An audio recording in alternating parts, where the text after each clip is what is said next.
Монгол эр хүн та өөрийгөө босго. Өөрийгөө ял. Өнөөдөр та өөрийнхөө хамгийн сайн хувилбарыг бүтээ.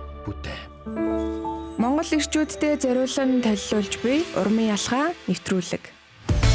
Алхан бүрдчин уран мөгөн.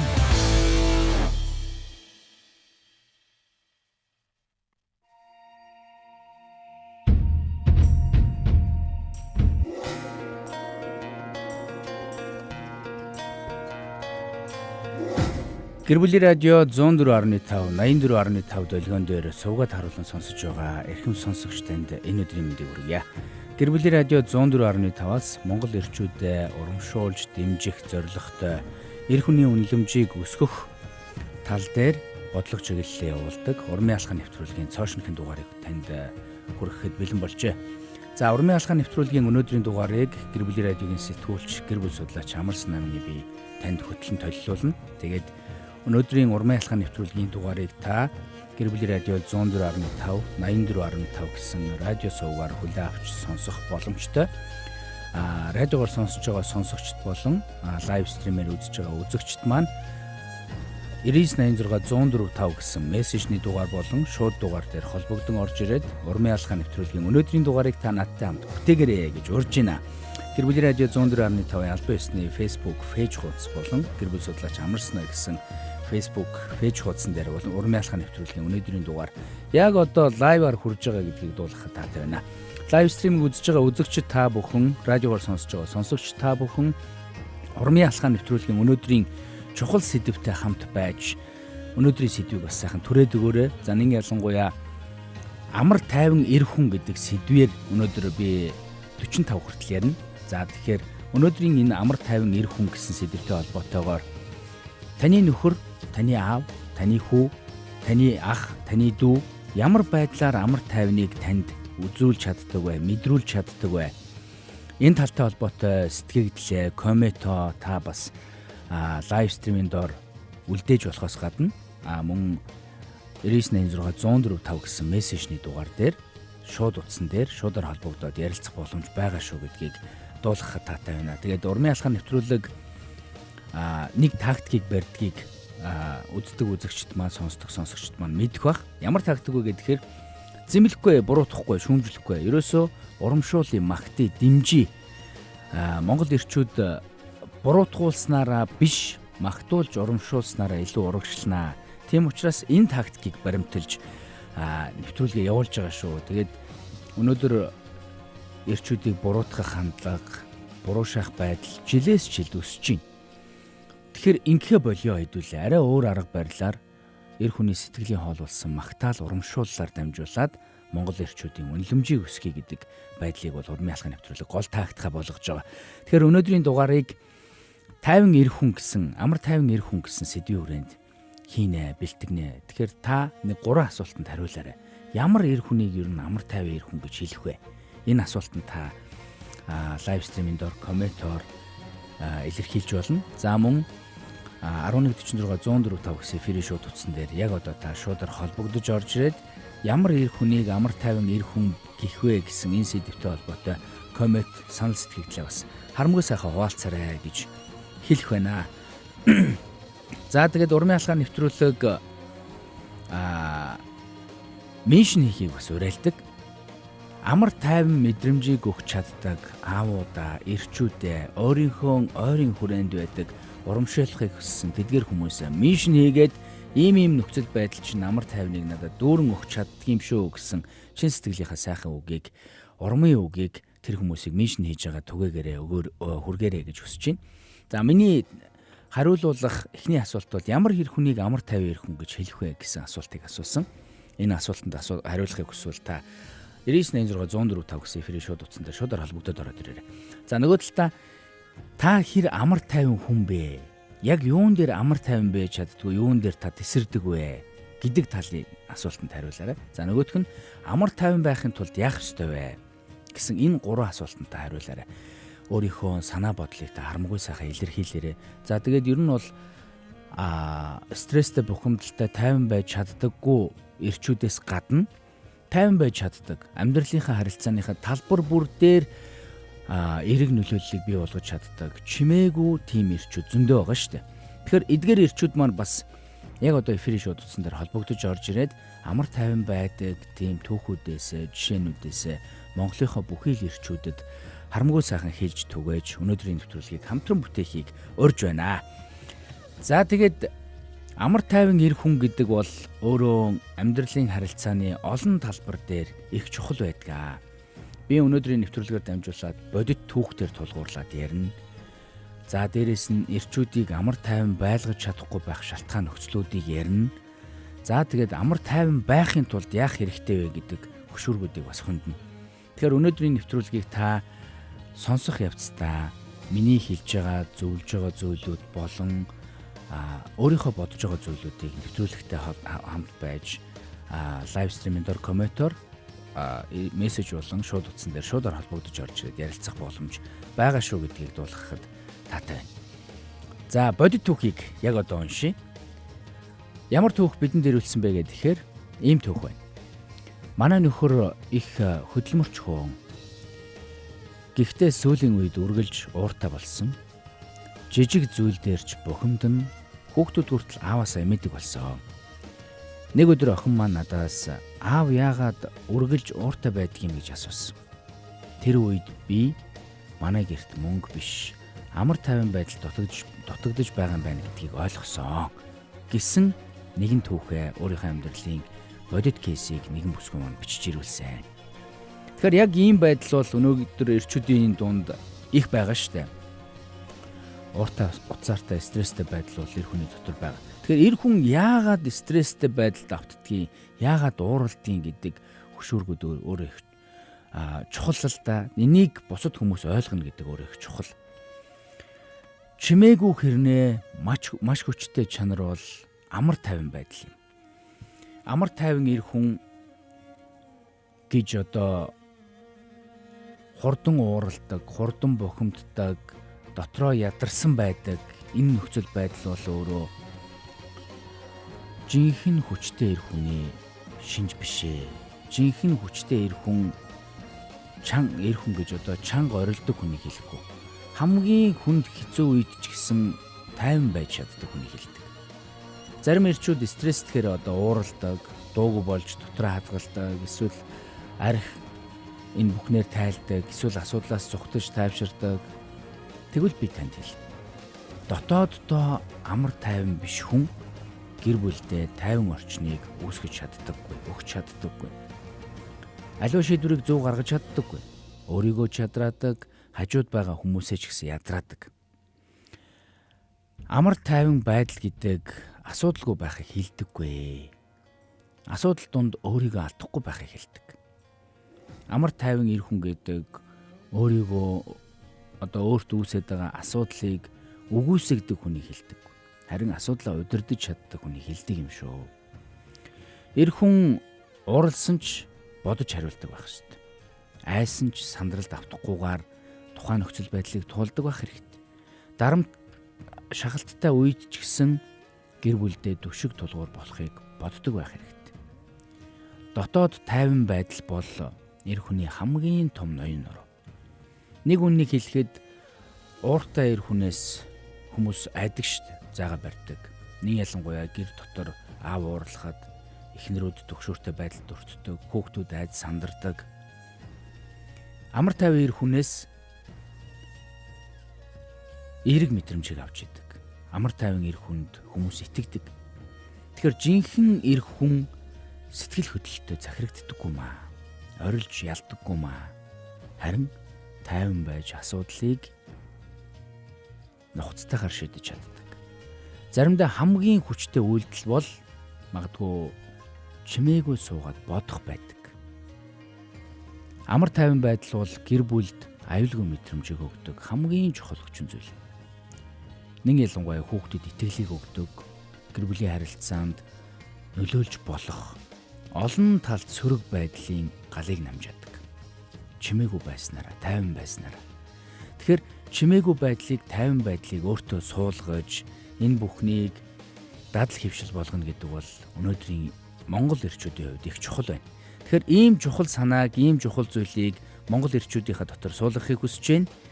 Амар тайван байдлыг өөрийнхөө нөхрийн дотор суулгахыг хүсэж байгаа бол та түүнийг битгий зэмэл, түүнийг битгий буруутга, түүнд битгий үгэлсэн янзсан байдлаар ханд, харин таны хийж болох эр хүн нөхөр дотроо амар тайвныг бүтээж чадах тэр гол гарц нөхцөл байдал бол юу вэ гэхээр нөхрийнхөө сайн зүйлсийг олж хараад магтах. Миний ань чинь үнэхээр тайван хүн шүү. Асуудлыг бодолтойгоор шийдэж чаддаг хүн шүү гэсэн ийм урмын үгээр өнөөдөр сайхан лайв стриминд ор давалгаалаасаа гэж хүсэж байна. За мөн 9986 104 5 гэсэн мессежний дугаар болон шууд утсан дээр яг одоо шуудаар холбогдож орж ирээд эр нөхрөө аавыгаа ойрхон хүрээнд байдаг тэр ирчүүдийг магтаасаа урамшуулаасаа гэж хүсэж байна. За амар тайван одоо бус байхад хүрэгдэг маш олон шалтгаан бай л дээ. Энэ шалтгаануудыг хэдүүлээ одоо нэг сайхан яриад авъя. Энэ шалтгаануудыг би танд хэлээд өгье. Эрчүүд амар тайван бус дотроо бухимдалтай явхад олон хүчин зүйл нөлөөлдөг.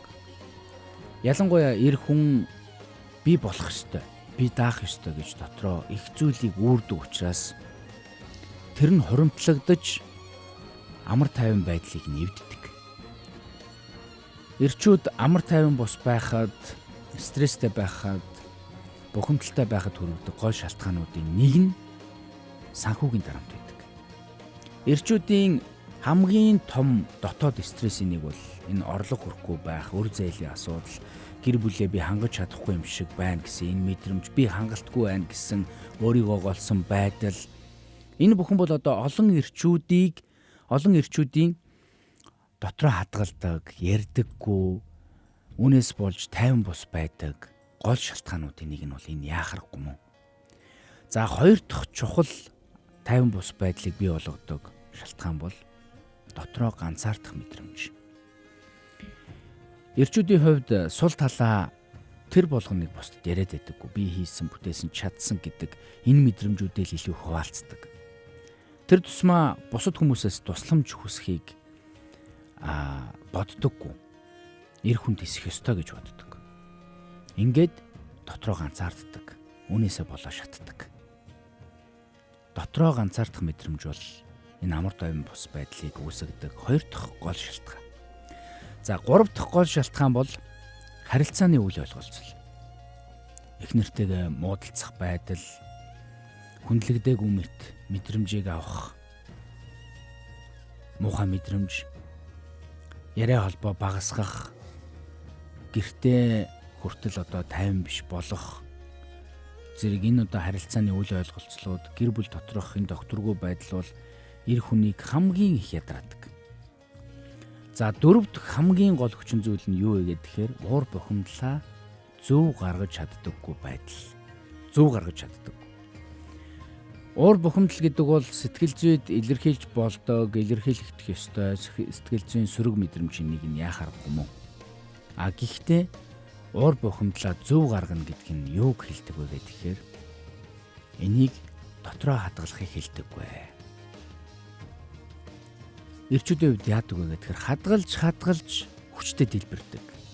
Тэгэд жижиг зүйл дээр огцом ууралдаг. Тэгэхээр уучлаарай би ууртай байна. Энэ уур маань эннээс болоод үүсчлээ. Би энийг одоо ингээд муухагаар илэрхийлвэл ийм зүйлийг хийнэ.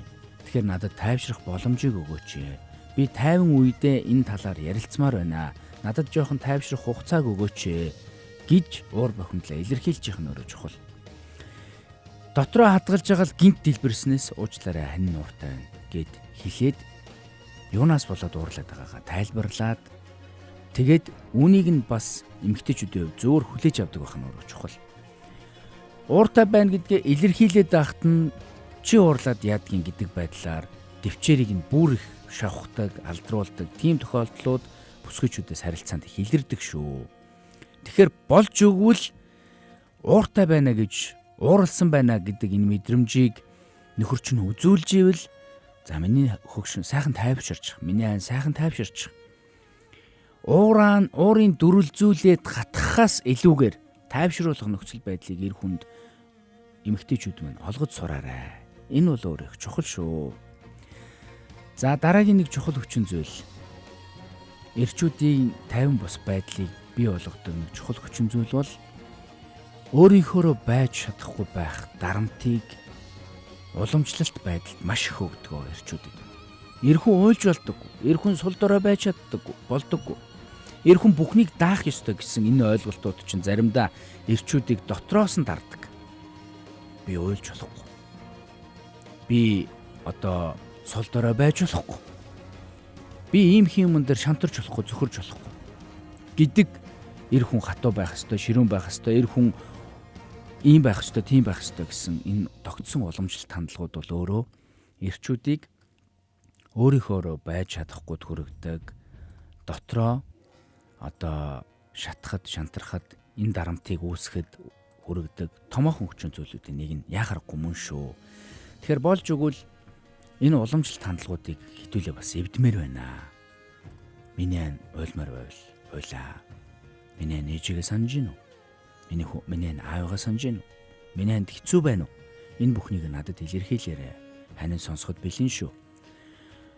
Эр хүн ойлж болохгүй гэхээс илүүгээр ханда яг сайхан ярилцаад сэтгэлээ уудлаад сайхан ярилцж болно шүү. Хань чамайг сонсон шүү. Энэ бүх нөхцөл байдал хүчин зүйлүүдийг үүсгэж энэ эсрэг одоо байдлуудыг, энэ дарамттай байдлуудыг, эрчүүдийг шахсан энэ уламжлалт байдлуудыг эвдэх нь өөрөө чухал байна. Миний хувьд яадаг вэ гэхээр 2012 онд ээжигээ бөөрийн татагдлаар алдаад за тэрнээс хойш бол үе үе их сандгалдаа үгээлдэг, уйлдаг, тавширдаг, онгойдог. За нэг ялангуяа машин дотор ганцаараа сууж агаад уйлах тохиолдол байна. Их нэртэй хэлээд уйлах тохиолдол байна. Бүр охиндоо хэлээд ч уйлах тохиолдол байна. Тэгэд энэ бүх ойлголтууд миний аав уйхан, миний аав ч гэсэн уйлдаг. Уйлах нь өөрөө тийм ч буруу зүйл биш гэдэг энэ хандлага. Уйлна гэдэг чинь өөрөө сул дорой шинж биш ээ. Уйлна гэдэг чинь өөрөө тухайн нөхцөл байдлыг зөвөр тайлах, өөрийнхөө байх хамгийн том хэлбэр. Энэ бүхнийг үүсгэж сурна гэдэг чинь өөрөө чухал шүү.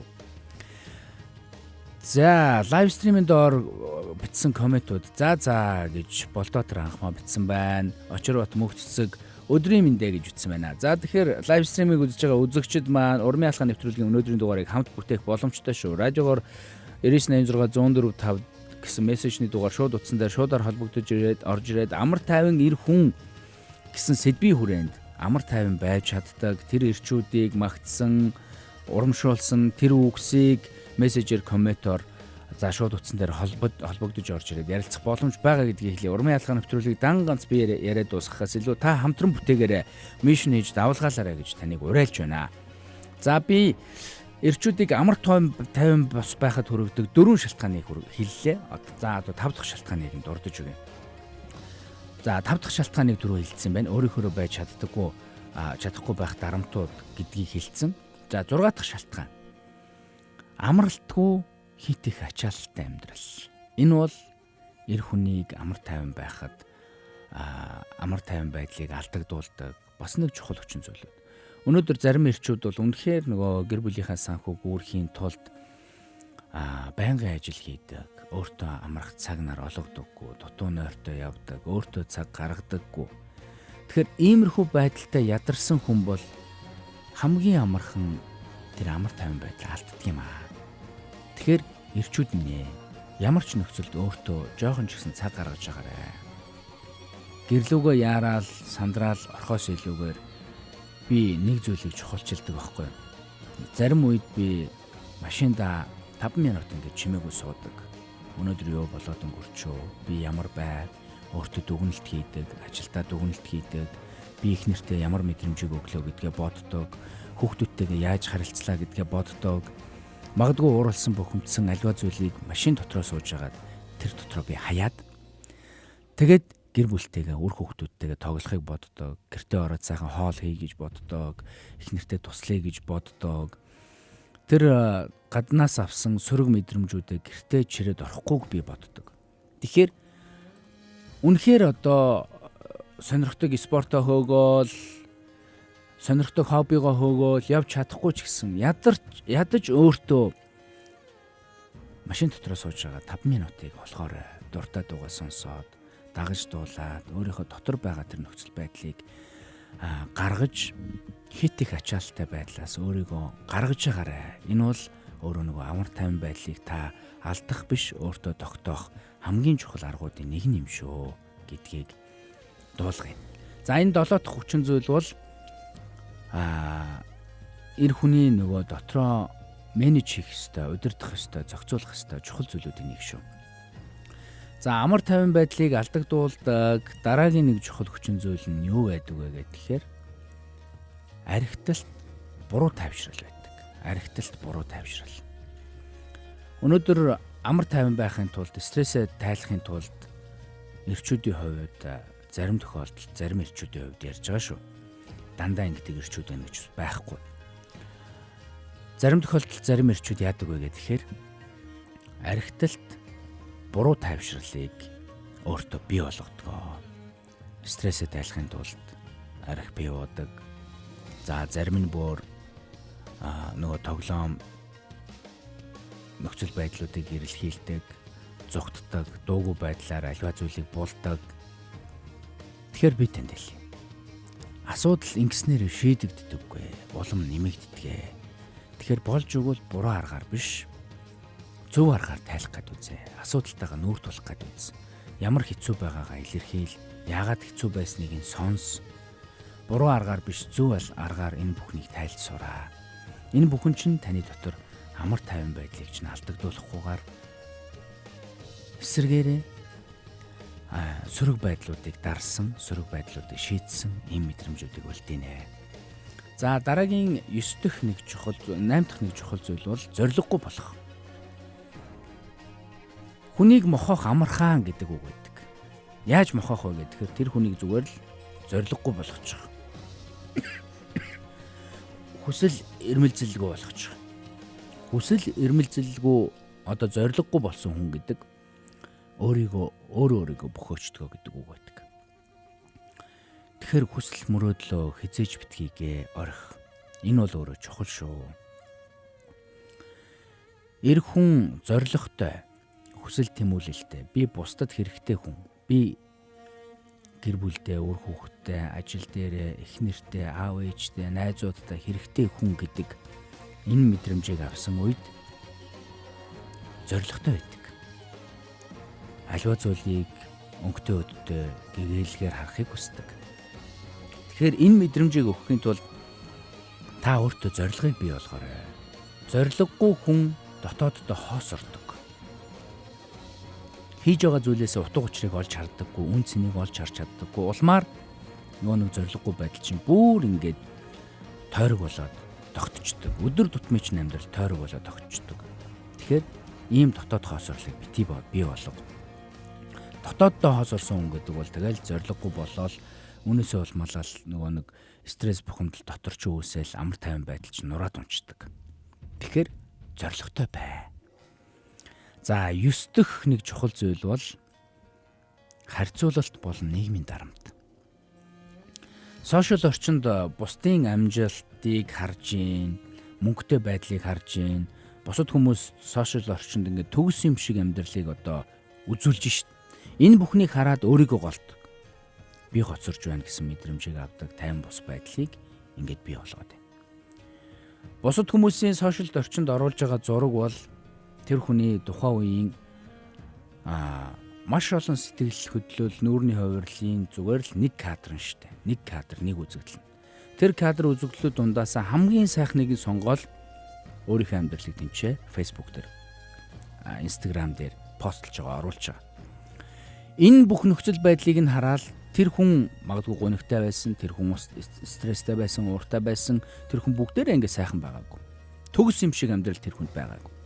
Тэрийг л бодох хэрэгтэй. Тэгэл харьцуулаад би мөнгө багтай байна, би амжилт багтай байна. Би хоцорж ин гэсэн мэдрэмжээр өөрийгөө хизээж битгий дараарай. Өөрийгөө бусадтай битгий харьцуул. Бусадтай харьцуулаад та өөрийгөө унгана. Тэгэхээр болж өгвөл бусадтай битгий харьцуулаарай. За 10 дахь чухал зүйл нь юу вэ гэхээр өнгөрснөөсөө авсан шарах, дарагдсан мэдрэмжүүд байдаг л да. Сэтгэл зүйн хувьд магадгүй хүүхэд насандаа авсан хүүхэд наснд бий болсон сэтгэл зүйн шарах, хайр дутсан өсөлт, доромжлол, бүтлгүүтэл гэл эдгээрийг ярилгүй одоо удвал насанд хүрсэн хойч гэсэн уур айдас бухимдал энэ бүхэн дотор асч дотроос гарч ирдэг. Тэгэхээр энэ бид нөгөө хэлжсэн шүү дээ. Эр хүн бол нөгөө дотроо байгаа сул талаа хизээч ярихыг хүсдэггүй. Сул талаасаа илүү даваа талаа сайн байгаагаа энэ дээрээ л тулгуурлаж амьдардаг. Энэ муу байгаагаа алдсан алдаа энэ бүхнээ нуухыг хүсдэг, өмгөөлөхийг хүсдэг, хаацаалахыг хүсдэг. Тэгэхээр энэ бүхнийгээ та зүгээр энэ бүхнийгээ өөрийнхөө нэг хэсэггээ ботцгоо. Нэг хэсэггээ ботцгоо.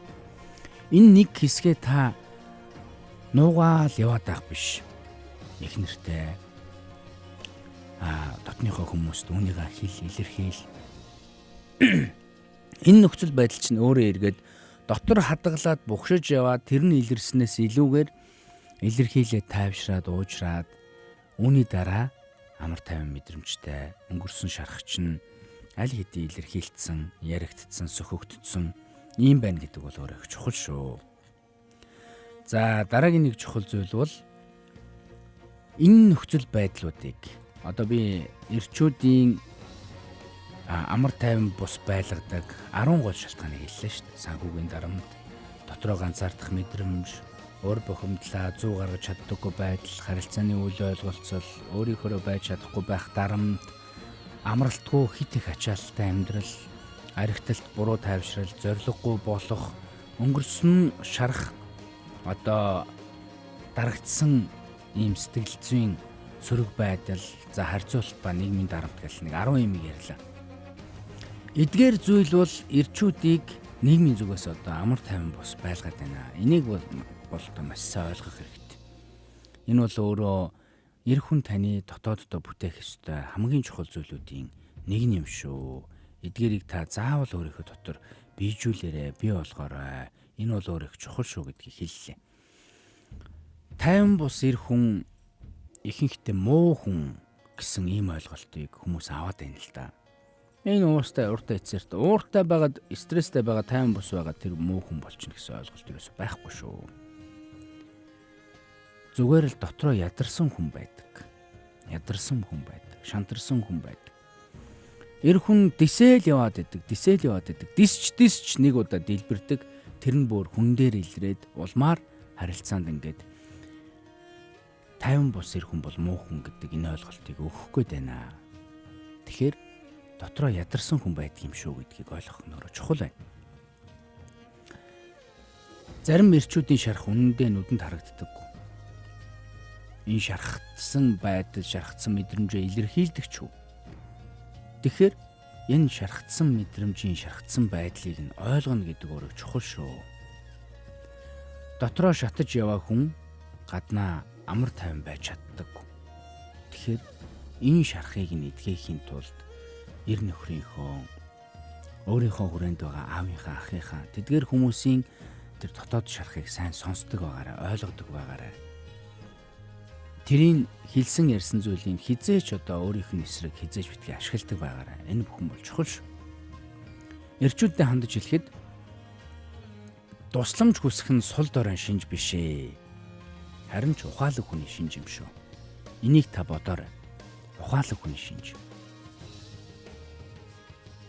Ямар ч зүйл дээр би нэг өөрөө хийчин бусдаас тусламж дэмжлэг авна гэдэг сул дорой хүний байдал гэдэг байдлаар хизээч битгий ямар ч зүйл дээр ханд. Харин ч би бусдаас тусламж дэмжлэг авъя гэдэг энэ байдлыг бий болго. Би амьдралынхаа хүрээнд нэг 4 чухал хүнийг ментор болгож явдаг. Тэр хүмүүсээс тусламж дэмжлэг авдаг. Өөрийнхөө харилцааны тал дээр, ажил мэргэжлийн тал дээр, эрүүл мэндийн тал дээр, за тэгээд амьдралын аливаа зүйлийг сурч хөгжих тал дээр гэдэг. Ингээд 4 чухал хүнээс тусламж дэмжлэг авч явдаг л да.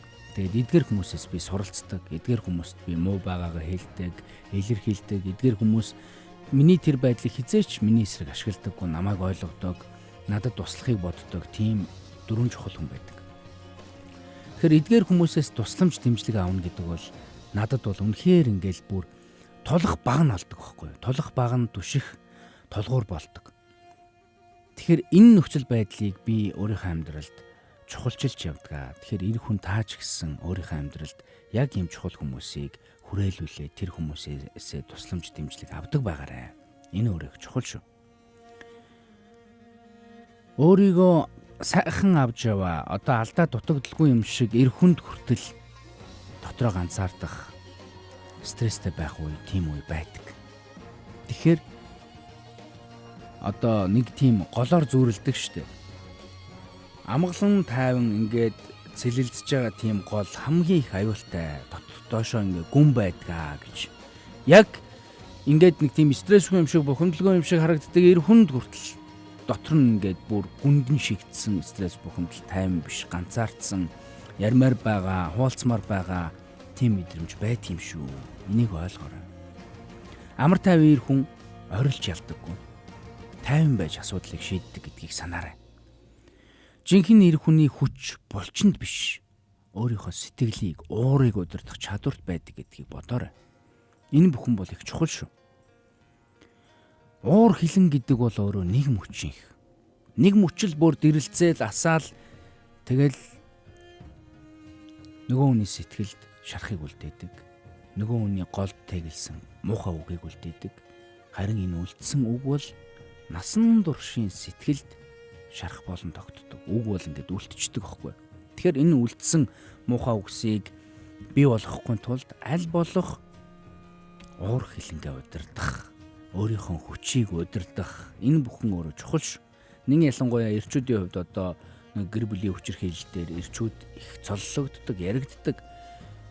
Эмэгтэйчүүдийн гар хүрсэн алгадсан, майдсан, самардсныг ярьдаггүй шүү. Эрчүүд бол ингээл алгадалтыг, майжилтыг, самардалтыг бол ингээд дисэл, дэвчээл эцэстээ нэг дүлхчдэг. Эцэстээ нэг ингээд хүчээр түүнийг ингээд салгачдаг. Тэгээ эмэгтэй хүнд хоёрхоо учраас нөгөө ингээл дорхноо хөхөрчдөг, няцарчдаг. За тэгээд дуудлага мэдээлэл очдог, эхнэрээ хүчирхийлсэн гэдэг. Гэр бүлийн хүчирхийлэл үйлдсэн гэдэг. Энэ яриа хөрийг аваад идэг шүү. Тэгэхээр стрессээ зөө удирдаа. Эхнэрийнхээ зүрх сэтгэлд, эхнэрийнхээ ухаан бодолд хүчирхийлсэн муухай үгсийг, хүчирхийлсэн муухай үйлдэлийг хэзээ ч хийгээрэй. Тайван эр хүн гэр бүлдээ аюулгүй мэдрэмж өгдөг гэдгийг санаарай. Амар тайван байдал бол эр хүний жинхэнэ төлөвшил юм. Жинхэнэ төлөвшил. Төлөвсөн эр хүн бусдыг уураар дийлдэггүй. Төлөвсөн эр хүн өөрийгөө дийлдэг, өөрийгөө захирдаг, өөрийгөө барьдаг. Энэ бүхнийг санаарай. Заримдаа хамгийн зөв хариулт бол хэсэгхэн чимээгүй байх. Дуугүй суух. Тайван байдлаа үзүүлнэ гэдэг бол өөрөө их чухал. Би нэвтрүүлэг эхлэхэд хэлсэн. Амар тайван байдал гэдэг бол чимээгүй хэрнээ харилцаанд хамгийн их нөлөөтэй чухал хүчин зүйл гэж нэвтрүүлэг эхэлснийг санаж байгаа байна. Таны уур хилэн хүүхдэд чинь яаж нөлөөлөхийг та бодоод үзээрэй. Таны уур хилэн чинь хүүхдийн чинь хувьд муухай дурсамж болж үлддэг гэдгийг санаарай. Тэгэхээр болж өгвөл тайван байдлыг өөртөө үүсгэхийн тулд эрчүүд минь дотроо боддог байгаарай. Дотроо та уул шиг дүшигтэй нүмер нүүлгтэй байдлыг өөртөө суулгахын тулд та сэтгэл зүйн асуудлаа, зан чанарын асуудлаа, уурын асуудлаа, харилцаа хандлагын асуудлаа гэл олон талбар дээр та суралцах юм шаардлага байгаа шүү. Энэ бүхнийг та маш сайн бодоорой. Өөрийгөө хөгжүүлж дараагийн шатанд нь гаргаарай. Амар тайван бодол бол одоо сул дараад зан чанар биш юм а. Харин ч ухаалаг хяналт юм. Энийг л ойлгох хэрэгтэй. Гэр бүлийн хамгийн тайван хүн нь жинхэнэ төшиг болдог. Зарим тохиолдолд тайван эмэгтэйчүүд хүртэл дүрлзээд байгаа эрчүүдийг намжаач чаддаг шин. Тэгэхээр үүнийг сана. Эрчүүд минь тайван байдал бол жинхэнэ төшиг тулгуурыг бий болгодог. Жижигхэн зүйл битгий стресс, тайван бай. Энэ бүхэн их чухал шүү. За нэвтрүүлгийн сүүлийн хоромд би амар тайван байх 5 алхмыг эр хүн танд зөвлөж өгье. За нэгдүгээр алхам нь шууд хариулт өгөхөө боль. Өөрийгөө барь. Ууралсан үедээ 90 секунд сайхан тайван бай. Өөрийгөө тайвшруул. За хоёрдугаар алхам нь 10 минут ганцаараа тайван сууж, утас оролдохгүйгээр ямар нэгэн зүйлийг үзэхгүйгээр зүгээр л 10 минут сайхан тайван суугаад гүнзгий амьсгаа аваад өөрийгөө дүгн тодорхойл. Яавал болохоор байна? Яавал илүү сайжрахаар байна? Яавал илүү сайхан харилцаатай байхаар байна? Яагаад би өнөөдөр юун дээр алдчихв? Хин нэгэн танд өнөөдөр ууралсан бол тэр хүн яагаад уурлав? Миний буруу юунд байв? Энэ бүхнийг бодож тунгааж өөртөө цаг гаргаж. За 3 дахь чухал алхам бол нойроо амралтандаа анхаар. Нойроо тогтмол ав. Ядарсан хүн хамгийн амархан ууралдаг, амар тайван байдлаа алддаг. Тэгэхээр амралтаа ав. Өөртөө амрах боломжийг олго. Энэ бүхэн бол чухал. За 4 дахь чухал алхам бол аливаа зүйлийг дотроо хадгалахгүйгээр ярьж сур. Тайван ярилц. Гэхдээ энэ ярилцах процессыг та хэнтэй хийх вэ гэхээр их нэртэйгээ хий. Мэргэжлийн хүнтэй яриад хий. Энэ өөр их чухал. Дотроо хадгалсан тэр зүйлийг таны эсрэг ашигладаг маш олон муу хүмүүс байгаа шүү дээ. Найз гэдэг баг зүүсэн хүмүүс ч байгаа. Чи бол миний хамгийн сайн ажилтан гэж нэр зүүсэн ажлын газрын чинь хүнч байгаа. Магадгүй ах дүүнер чинь ч байгаа. Тэгэхээр таны итгэж болох хүн бол таны хань байдаг, таны аав байдаг, таны ээж байдаг. За мэргэжлийн хүн байдаг шүү. Эдгээр хүмүүстэй өөрийнхөө дотор үүсэж байгаа асуудлыг маш сайхан ярилцаж түүнийг илэрхийлж сураарай. За 5 дахь чухал алхам юу вэ гэхээр өөрөөсөө асуу. Амар тайван байдлыг бий болгохын тулд өөрөөсөө асуу. Би нэг уураар илэрхийллээ гэдэг энэ асуудлыг шийдэх үү? Би энэ асуудлыг шийдэхин тулд яг яах вэ? Агуудаа орж байгаа дотроо тунгаан бодоод аливаа зүйл дээр зөв хандлагыг үүсгэж сур. Энэ бүхэн бол чухал шүү. За төгсгөлд нь хэлэхэд та амар тайван байвал зөвхөн өөрийгөө биш, эргэн тойрныхоо хүмүүсийг тайвшруулж чадна. Эргэн тойрныхоо орчныг амар амгалан байлгаж чадна. Амар тайван эрхэн гэдэг гэр бүлийн орчноо хамгийн аюулгүй амар тайван газар болгодог ийм чухал хүчин зүйл шүү гэдэг үгээр өнөөдрийнхөө урмын алхаа нэвтрүүлгийг жаргаж байна. Урмын алхаа нэвтрүүлгийн өнөөдрийн дугаарыг гэр бүлийн радиогийн сэтгүүлч, гэр бүл судлаач Амар Санаа миний бие танд хөтлөн хүргэлээ. Урмын алхаа нэвтрүүлэг гэр бүлийн радио 104.5-аар даваа гараг бүрэн болон лав гараг бүрийн 12 цаг 5 минутаас танд хүрдэг юм шүү. 12 цаг 5 минут болгон дээр та жиг 50 сонсож, лайвыг үзэж, урмын алхаа нэвтрүүлгийн бүх дугаарыг хамтран бүтээлцэж Монгол ирчүүдэд багтан барьж урамшуулахын боломж байгаа шүү гэдгийг хэлье. Эрхэм бүр сонсоосой гэж Болдоотор анхмаа бичсэн байна. Сүүлийн хэдэн сар нөхрөө ойлгохгүй байсан. Одоо таныг ойлгож байна. Миний нөхөр бүхнийг нуруунд дээрээ өөрч явж байж одооноос таныг ойлгож байна. Одооноос өмнөх алдаах тань өршөөлөө. Гэрийн жаргалтай, гэрийн эзэгтэй болноо. Энэ цаг мөчид маш хэрэгтэй зүйлсээ сонслоо. Талархаж байна танаа нэвтрүүлэгтэй гэсэн байна. За баярлалаа. Комментуудаа бас уншиж амжаагүй байна. Төгсгөлийн оронд гэлс уншаад авъя. Баярлалаа гэж Балжин ям заяа маань бас бичсэн байна. За тэгээд урмын алхаа нэвтрүүлгийн өнөөдрийн дугаарыг энэ хүрээд жаргаж байна. Урмын алхаа нэвтрүүлэгтээ та даваа лав гараг бүр түрүү хэлсэнчлэн хамт байгаарай. Өнөөдрийн дугаарыг хамтран бүтээлсэн бүхий л хүмүүстээ маш их баярлалаа. Ийм нэвтрүүлэг явдаг шүү гэдэг зүйлүүдийг бас нийгэмдээ сайхан түгээж өгөөрэй, хэлж өгөөрэй. Ийм нэвтрүүлэг явдгийг та олон хүмүүст хэлж өгөөрэй гэдэг үгээр нэвтрүүлгийн хайдаа өнөөдрийн дугаартай хамт байсан хүмүүстээ маш их баярлалаа. Та үргэлжлүүлээд гэр бүлийн радио 104.5-ын хөгжим мэдээллүүдийн хөтөлбөртэй хамт байгаарай. Эрхэн тугч барьдаг, тугалж хариулдаг гэдэг үстэй. Хэрвээ туг барин мандаж яваавал амжилтаа дахиад нэг шат ахиулахад чинь бид дэм болъё. Тугал хариулж яваавал ганцаардал өвдөлтөө эдгэх сэтгэлийн дэмийг бид өгье. Монгол эр хүний дотоод хүчийг сэргээх урмын алхаа нэвтрүүлэг.